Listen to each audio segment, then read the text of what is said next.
উঠানে সাধারণ মানুষের ভিড়, সেই ভিড় আমরা সেই ছবি দেখতে পাচ্ছি। সেই ছবি মিছিল এগিয়ে চলে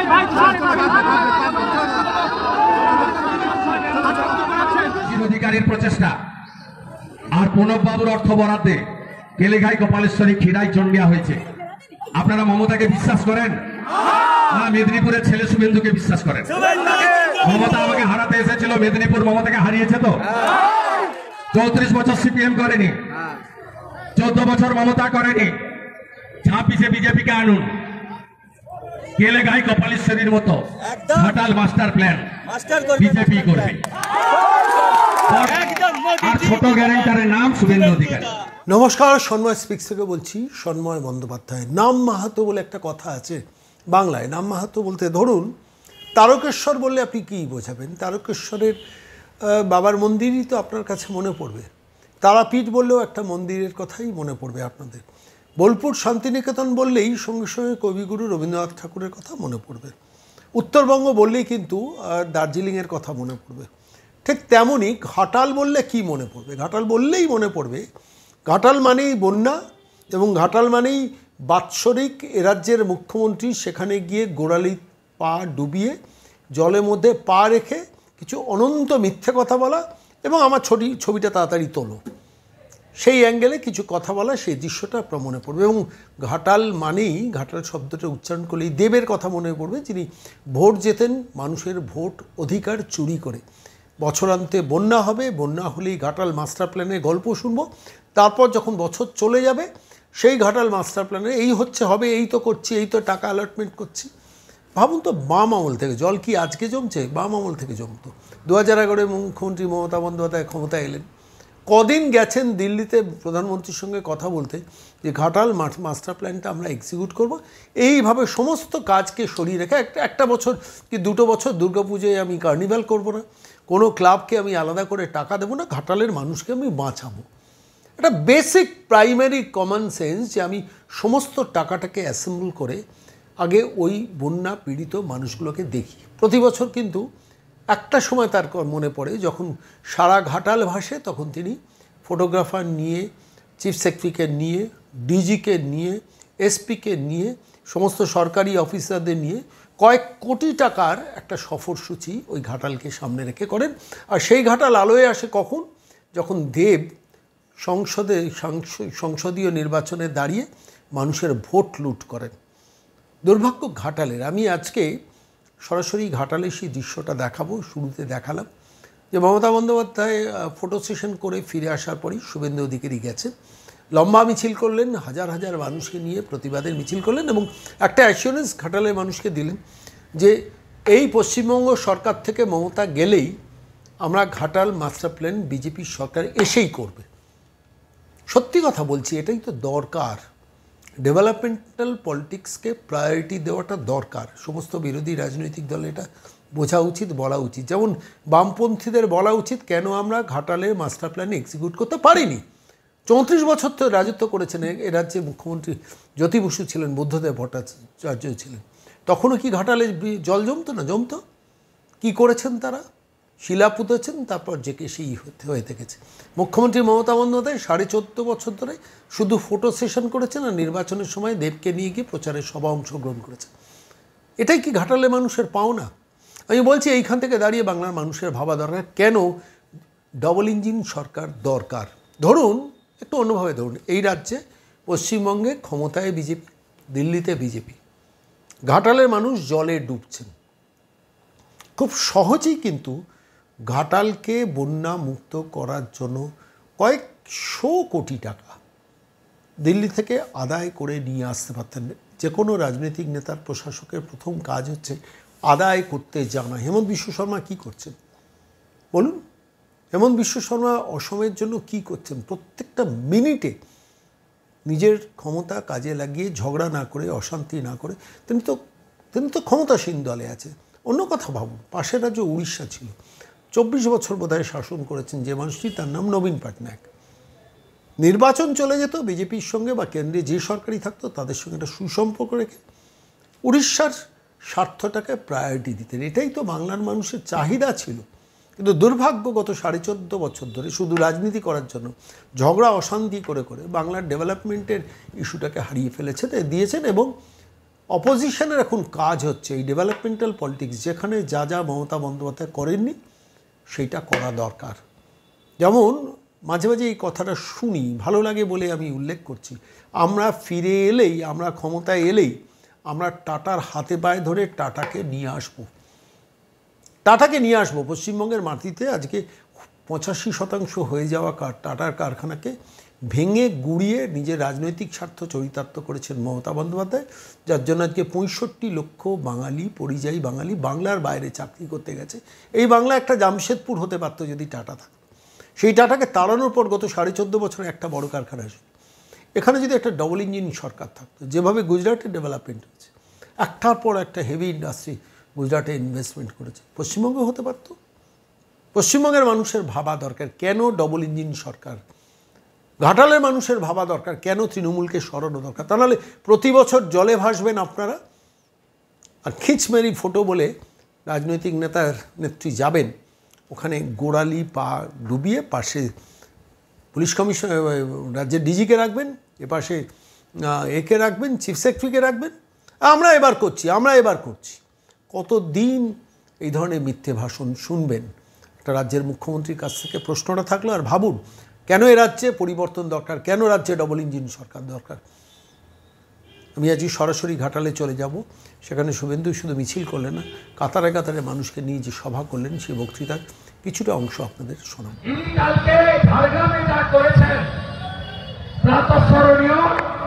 ঈশ্বরচন্দ্র বন্দ্যোপাধ্যায় বিদ্যাসাগরের অপমান ছাড়া অন্য কিছু না। আপনারা দেখেছেন ভিডিও, ওনার ঘরে একটা হলুদ রঙের উত্তরীয় ছিল, এই উত্তরীয় ছিল ওনার গলায়। উনি আত্মদামকে ওনার অভাব আছে, চুরির মালগুলো সব ভাইপোর কাছে পৌঁছে গেছে।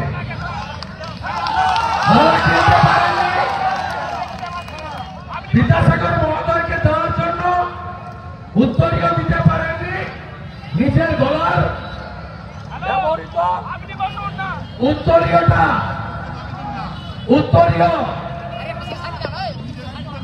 বিদ্যাসাগর মহোদয়কে পরিয়ে দিয়েছে, তাও পুলিশের হাত দিয়ে, শৈলেশ উপাধ্যায় আইসি ঝাড়গ্রামের হাত দিয়ে। আপনি ক্ষমা চান মমতা ব্যানার্জি, আপনি কে হরিদাস? আমরা ভারতীয়রা, বাঙালিরা বর্ণ পরিচয় সংস্থাকে প্রণাম করি, আর ওর ভাইপোটা আরো গেলি। 2021 সালে বিধানসভা ভোটে তমলুকে এসে বলছে বর্ণ পরিচয় সংস্থার নাম সতীশ সামন্ত। মনে আছে 2021 বিধানসভা ভোটে হেলিকপ্টার চড়ে এসেছিল তোলাবাজ ভাইপো, বলছে বর্ণ পরিচয় সংস্থা সতীশ সামন্ত। এত জ্ঞানী তিনি, বাংলা বাঙালির জন্য একেবারে কেঁদে আকল। অফসাইডে ববি, তার নাম ফিরা ঢাকি, সে বলছে 50 লোক উর্দুতে কথা না বললে আমার ঘুম আসছে। কোন বাংলা বাঙালির গল্প নাই। রোহিঙ্গা আর বাংলাদেশের মুসলমানদের বাঁচাতে হবে। এরা ভোটার তালিকা থেকে বাদ গেলে দিদি চিৎ পটান, পিসিমণি চিৎ পটান, তাই এত কান্নাকাটি। মূল কথায় আসি, মুখ্যমন্ত্রী ডাঙ্গায় দাঁড়িয়েছিলেন গ্রেট চিটিংবাজ দীপক অধিকারী, ভারতবর্ষের সবচেয়ে কম উপস্থিতিকার ঘাটালের 3 বারের এমপি দীপক অধিকারী। তিনি ভোটের সময় আসেন আর বলেন আই লাভ ইউ বলে। তিনি দাঁড়িয়ে আছেন ডাঙ্গায়, আরেকজন চাকর মানুষ মিয়া, মেদিনীপুরের লজ্জা,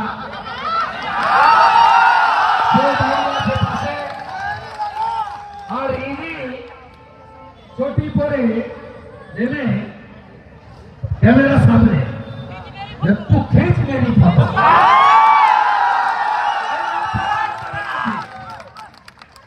তারপরে ওই খিচ মেরি ফটো হতে হতে কি বললেন, এক পরিযায়ী শ্রমিক যারা ফিরে আসবে তাদের যাতে দ্রুত লক্ষ্মীর ভান্ডার স্বাস্থ্য সাথীর কার্ড করে দেওয়া হয় তার ব্যবস্থা করব।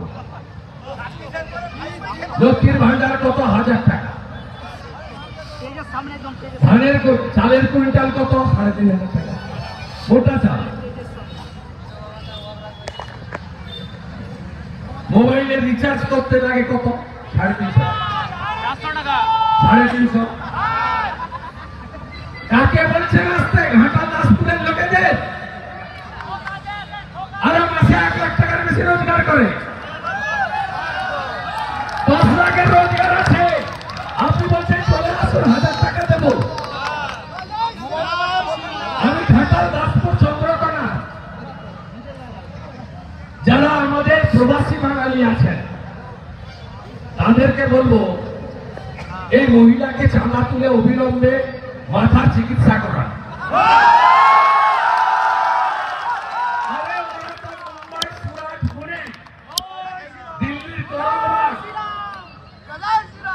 রোজগার করে কোটি কোটি টাকা রোজগার করে এই দাসপুর ঘাটালে পাকা বাড়িগুলো দেখেন না?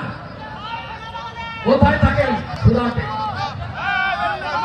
কোথায় থাকেন? পুনেতে। কোথায় থাকেন? করলবাগে। ওখান থেকে রোজগার করে পশ্চিমবঙ্গে জমি কিনছেন, আপনি স্ট্যাম্প ডিউটি পাচ্ছেন, বাড়ি করছে, পঞ্চায়েত টাকা পাচ্ছে, ট্যাক্সের টাকা পাচ্ছে। আর আপনারা এই ভুয়া স্বাস্থ্য সাথীর কার্ড ঘাটালের পুরো নার্সিংহোম নেয়, হ্যাঁ কিনা? আর ওরা তো ওখানে ভালো আছে, আয়ুষ্মান ভারতের কার্ড নিয়ে সব চিকিৎসা শুরু করেছে। আপনার কথায় কেউ টুপি পড়বে না। আমি ছত্তিশগড়ে ভোট প্রচারে গেছিলাম, বাঙালিদের কাছে, দিল্লিতে গেছিলাম, মুম্বাই পুনেতে গেছিলাম। তারা বলছে দাদা এবারে ভোটের 1 মাস আগে থেকে যাবো, 26-এর নির্বাচন, মমতার বিসর্জন।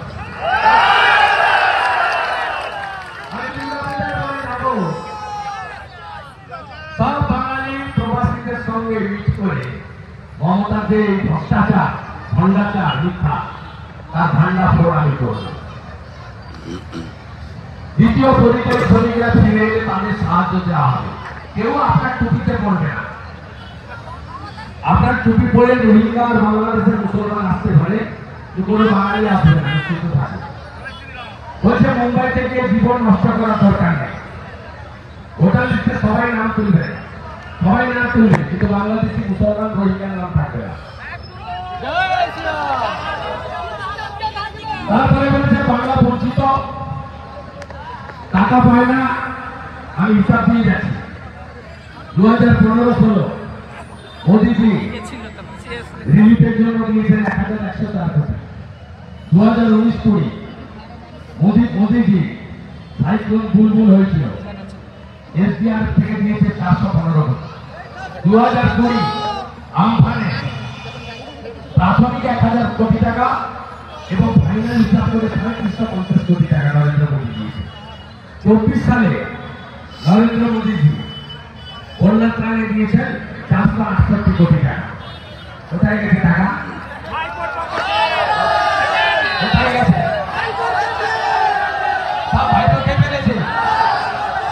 ভাইপো ময়না খায়, ভাবি খায়, গরু পাচার করে, মোদের বোতল ছাড়া আগে টাকা নেয়। আমার বিকালে কলকাতাতে আরো প্রোগ্রাম আছে, নেতৃত্ব যাবে এসপি অফিসে। আগামী ইতিমধ্যে ঘাটালের রেলে শীতল কাপাট বিজেপি কর্মীদের নিয়ে তার সামান্য ক্ষমতায় 12টা রিলিফ ক্যাম্প চালিয়েছে। আমরা স্বাধীনতা দিবসের আগের দিন 14, স্বাধীনতা দিবসের দিন 15, জন্মাষ্টমীর দিন 16, 3 দিন ধরে ঘাটালে বিজেপি রিলিজ করবে, স্পেশাল রিলিজ আমাদের সাধ্যমতো করবো। আর 15ই আগস্ট একটা ডিঙি নৌকা ঠিক করে রাখবেন। আমি নৌকায় উঠবো, কোন জল প্লাবিত গ্রামে গিয়ে জাতীয় পতাকা তুলব, আর আপনাদেরকে খাওয়াবো।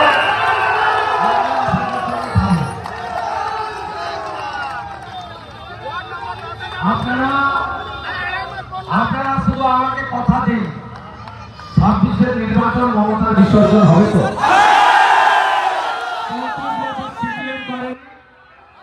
14 বছর মমতা করেনি, আমি শুভেন্দু অধিকারী। উনি কাল বলেছেন না কেলে ভাই আমি করেছি, উনি করেননি। কেলে ভাই কাজ শুরু হয়েছে 2010-এ, বামফ্রন্টের সরকার, প্রণব মুখার্জি অর্থমন্ত্রী। কেলে ভাই গোপালেশ্বরী বাগুই খিদাই চন্ডিয়া সংস্কারের কাজ প্রণব মুখার্জি করেছেন। একটা কথা বলবেন না, 10 সালে কাজ শুরু হয়েছে, কাটাখালীতে শিলান্যাস হয়েছে, ভগবানপুর সবঙ্গের বর্ডারে শিশির অধিকারের প্রচেষ্টা আর প্রণব বাবুর অর্থ বরাদ্দে কেলেঘাই গোপালেশ্বরী খিদাই চন্ডিয়া হয়েছে। আপনারা মমতাকে বিশ্বাস করেন না মেদিনীপুরের ছেলে শুভেন্দুকে বিশ্বাস করেন? মমতা আমাকে হারাতে এসেছিল, মেদিনীপুর মমতাকে হারিয়েছিল।